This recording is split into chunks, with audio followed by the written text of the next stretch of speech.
சரி, நேரா விஷயத்துக்கு வருவோம். தமிழக வருங்கால தலைவர்களுக்கு மக்கள் வெச்ச இந்த வைரலான திறந்த மடலை இன்னைக்கு நாம அலச போறோம். எங்களுக்கு பெரிய வாக்குறுதிகள் வேணாம், நிம்மதியான அடிப்படை வாழ்க்கை போதும். இதுதான் சாமானிய மக்களோட முக்கியமான கோரிக்கையே. வெற்று அரசியல் ஆடம்பரங்கள் நமக்கு தேவையில்லை. மாறாக மக்களின் அன்றாட போராட்டங்களுக்கு தலைவர்கள் உடனடியா தீர்வு காணணும்னு இந்த மடல் சொல்லுது. முதல் கோரிக்கை, பள்ளங்கள் இல்லாத, உயிர்க்கு ஆபத்து தராத பாதுகாப்பான சாலைகள். இது ரொம்பவே அடிப்படையான அவசர தேவை இல்லையா?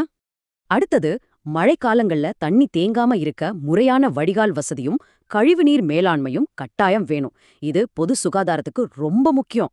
தெருக்கள்ல தினமும் குப்பைகளை அகற்றி சுத்தமா வச்சுக்கிறது ஒரு பெரிய போராட்டமாவே இருக்கு. இத கண்டிப்பா சரி செஞ்சாகணும்.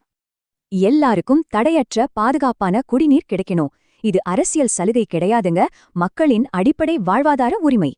இரவு நேரங்கள்ல மக்கள் பாதுகாப்பா நடமாட எல்லா பகுதிகள்லயும் எரியக்கூடிய தெருவிளக்குகள் அமைக்கிறது மிக மிக அவசியமான ஒண்ணு.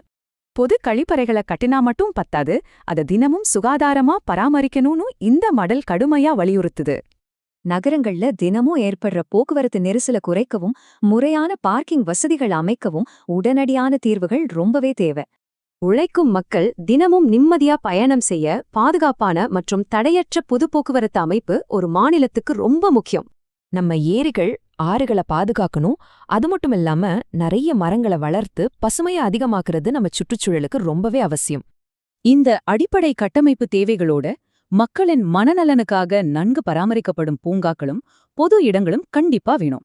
கொசு தொல்லை, அத்துமீறல்கள், பொது இடங்கள்ல ஒட்டப்படுற சுவரொட்டிகள்னு மக்களின் நிம்மதியை கெடுக்கும் இந்த அன்றாட தொல்லைகளுக்கு நிரந்தர முற்றுப்புள்ளி வைக்கணும்.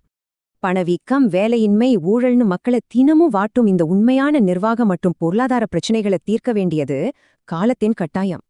அரசியல் மாயைகளை விட்டுட்டு மக்களின் இந்த அன்றாட போராட்டங்களுக்கு வருங்கால தலைவர்கள் முன்னுரிமை கொடுப்பாங்களா? நீங்க என்ன நினைக்கிறீங்க?